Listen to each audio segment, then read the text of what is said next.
അപ്പോഴേ നിങ്ങളൊരു 90s kid ആണെങ്കിൽ ഉറപ്പായിട്ട് ഈ ഒരു ഫ്രൂട്ട് കഴിച്ചിട്ടുണ്ടാവും. എന്തേ ഓർമ്മ കിട്ടുന്നില്ല? ഈ കുരു കാണുമ്പോൾ ഓർമ്മ വരുന്നുണ്ടോ? ഇല്ലെങ്കിൽ ഞാൻ കാണിച്ചു തരാം. ഇപ്പൊ ഓർമ്മ വന്നോ? അപ്പൊ ഇത് നമ്മുടെ സ്വന്തം പുളിയച്ചാറാണ്. ഇത് കഴിക്കാത്ത ആരെങ്കിലും ഉണ്ടോ? അപ്പൊ വർഷങ്ങൾക്ക് ശേഷമാണ് കേട്ടോ ഞാൻ വീണ്ടും ഈ ഒരു പുളിയച്ചാറ് കഴിക്കുന്നത്.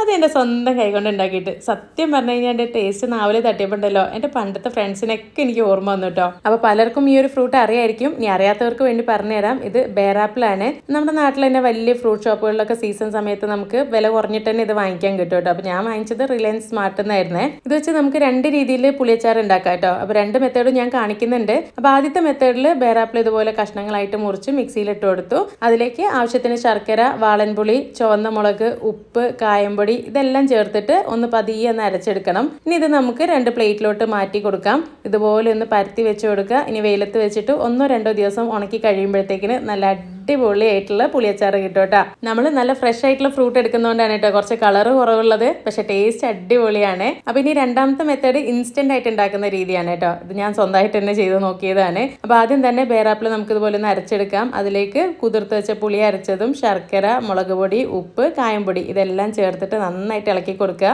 ഒരു ഭംഗിക്ക് വേണ്ടി ഞാൻ അതിന്റെ കുരുവും കൂടെ ഒന്ന് ചതച്ചിട്ട് കൊടുത്തിട്ടുണ്ട് കേട്ടോ. ഇനി ഇത് നന്നായിട്ട് വറ്റിച്ചെടുത്ത് കഴിഞ്ഞാൽ പുളിയച്ചാറ് റെഡിയായി. അപ്പൊ ബേറാപ്പിൾ കിട്ടണമെങ്കിൽ മസ്റ്റ് ആയിട്ട് ഒന്ന് ട്രൈ ചെയ്ത് നോക്കണേ.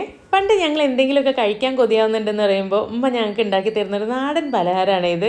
അപ്പോൾ ഇന്ന് എൻ്റെ മക്കൾ സ്കൂൾ വിട്ട് വരുമ്പോഴത്തേക്കിന് സർപ്രൈസ് ആയിട്ട് ഉണ്ടാക്കി കൊടുക്കാൻ വിചാരിച്ചു കേട്ടോ. അപ്പോൾ ആദ്യം തന്നെ നമുക്ക് അരക്കപ്പ് പത്തിരിപ്പൊടി ഒന്ന് വാട്ടിയെടുക്കാം. അതിന് വേണ്ടിയിട്ട് 1/4 കപ്പ് വെള്ളത്തിലേക്ക് ഒരു അല്പം ഉപ്പും കൂടെ ചേർത്ത് നന്നായി തിളപ്പിച്ച് അതിലേക്ക് പൊടി ഇട്ട് കൊടുത്ത് ഇതുപോലെ ഒന്ന് വാട്ടിയെടുക്കുന്നുണ്ട്. ചെറുതായി ഒന്ന് ചൂടാറി വരുന്ന സമയത്ത് നമുക്ക് ഇതുപോലെ നന്നായി ഒന്ന് കുഴച്ചെടുക്കാം. ഇനി ഈ മാവിൽ നിന്ന് ചെറിയ ചെറിയ ഉരുളകൾ ഇതുപോലെ എടുത്ത് കയ്യിൽ വെച്ച് ഉരുട്ടി ഇതുപോലെ ഒന്ന് പ്രസ് ചെയ്ത് ചെറിയ ബട്ടൺ ഷേപ്പിലാക്കി എടുക്കാം. ഇനി ഇതൊരു സൈഡിലേക്ക് മാറ്റി വെച്ച ശേഷം ഇതുപോലെ നന്നായി വിളഞ്ഞ മത്തങ്ങ എടുക്കുന്നുണ്ട്. അപ്പോൾ അത് നന്നായിട്ട് ക്ലീൻ ചെയ്ത ശേഷം നന്നായി കഴുകിയെടുത്ത് ഇതുപോലെ ക്യൂബ്സ് ആയിട്ട് കട്ട് ചെയ്തെടുക്കുക. ഇനി ഇത് കുക്കറിലേക്ക് ഇട്ട് കൊടുത്ത ശേഷം അരക്കപ്പ് കുതിർത്ത് വെച്ചിരിക്കുന്ന വൻപയറും ഒരല്പം വെള്ളവും കൂടെ ചേർത്ത് 2 വിസിൽ വരുന്നവരെ വേവിച്ചെടുക്കാം. ഇപ്പോൾ മത്തങ്ങയും വൻപയറും ഒക്കെ ആവശ്യത്തിന് വെന്ത് വന്നിട്ടുണ്ട്.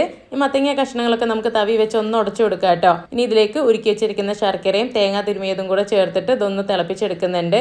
ഈ സമയത്ത് തന്നെ നല്ല തിളച്ച വെള്ളത്തിലേക്ക് നമ്മൾ ഉണ്ടാക്കി വെച്ചിരിക്കുന്ന കുഞ്ഞു പിടികൾ ഇട്ടിട്ട് ഒരു 5 മിനിറ്റ് ഒന്ന് തിളപ്പിച്ച് വേവിച്ചെടുക്കാം. അതും കൂടെ മത്തങ്ങയിലേക്ക് ചേർത്ത് കൊടുക്കാം. കൂടെ തന്നെ 2 ടേബിൾ സ്പൂൺ അരിപ്പൊടി ഒരല്പം വെള്ളത്തിൽ ഇതുപോലെ ഒന്ന് ചാലിച്ചെടുത്ത് അതും കൂടെ ഒന്ന് ചേർത്ത് കൊടുക്കുന്നുണ്ട്. നന്നായി ഒന്ന് തിളപ്പിച്ച് കൊടുക്കുക. അവസാനമായിട്ട് കുറച്ച് ഏലക്കാപ്പൊടിയും കൂടെ ചേർത്ത് കൊടുക്കുക. ഈ ഒരു കൺസിസ്റ്റൻസിയിലാണ് കേട്ടോ നമുക്ക് കിട്ടേണ്ടത്. ഞങ്ങളുടെ പെരിന്തൽമണ്ണ ഭാഗത്തൊക്കെ ഞങ്ങൾ ഇതിനെ മത്തൻ കറി എന്നാണ് പറയുന്നത്. അപ്പൊ നിങ്ങളുടെ നാട്ടിലെ പേര് കമന്റ് ചെയ്യാൻ മറക്കല്ലേ. കഴിഞ്ഞ ദിവസം ഹസ്ബൻഡ് കടയിൽ പോയി വന്ന സമയത്ത് തേനെല്ലിക്ക കൊണ്ടുവന്നിട്ടുണ്ടായിരുന്നു കേട്ടോ. സത്യം പറയാലോ, പേരിൽ മാത്രമേ തേനുള്ളൂ. വെറും ഷുഗർ സിറപ്പാണ്. പോരാത്തതിന് മുടിഞ്ഞ വിലയും. ആ പൈസയ്ക്ക് നല്ല ശുദ്ധമായ തേൻ വാങ്ങിയിട്ട് നമ്മുടെ വീട്ടിൽ നമുക്ക് ഈസി ആയിട്ട് ഉണ്ടാക്കാവുന്നതേ ഉള്ളൂ കേട്ടോ. ഞാനിവിടെ കുറച്ച് നെല്ലിക്ക എടുത്തിട്ടുണ്ട്. അത് കഴുകി വൃത്തിയാക്കി അതിന്റെ വെള്ളമൊക്കെ ഒന്ന് തുടച്ച് കളഞ്ഞ ശേഷം 5-6 മിനിറ്റ് ആവിയിലൊന്ന് വേവിച്ചെടുത്തിട്ടുണ്ട്. അതിന്റെ ചൂടാറിയ ശേഷം ഇതുപോലെ ചെറിയ അല്ലിയായിട്ട് മുറിച്ചെടുക്കുന്നുണ്ട് കേട്ടോ. അപ്പൊ കുഞ്ഞു നാടൻ നെല്ലിക്കൊക്കെ കിട്ടുകയാണെങ്കിൽ മുറിച്ചെടുക്കേണ്ട ആവശ്യമില്ല. അതാണ് നല്ലത്.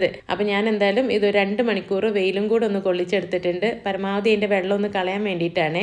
ഇനി നല്ലപോലെ കഴുകി വെയിലത്ത് വെച്ച് ഉണക്കിയിട്ടുള്ള ഗ്ലാസ് ജാറിലേക്ക് നമുക്ക് നെല്ലിക്ക ഇട്ട് കൊടുക്കാം. ഇനി നമുക്ക് ഇതിലേക്ക് വേണ്ടത് നല്ല ശുദ്ധമായ തേനാണ്. അപ്പൊ ഞാൻ ആമസോണിൽ നിന്ന് വാങ്ങിച്ചിട്ടുള്ളതാണ് അക്ഷയകൽപ്പയുടെ റോ ഹണി. നല്ല തേനാണ് കേട്ടോ. അപ്പൊ നമ്മൾ നെല്ലിക്ക കഷ്ണങ്ങൾ മൂടി കിടക്കുന്ന രീതിയിൽ തേൻ ഒഴിച്ചു കൊടുക്കണം. ഇനി നല്ല എയർ ടൈറ്റ് ആയിട്ട് അടച്ചു വെക്കണം.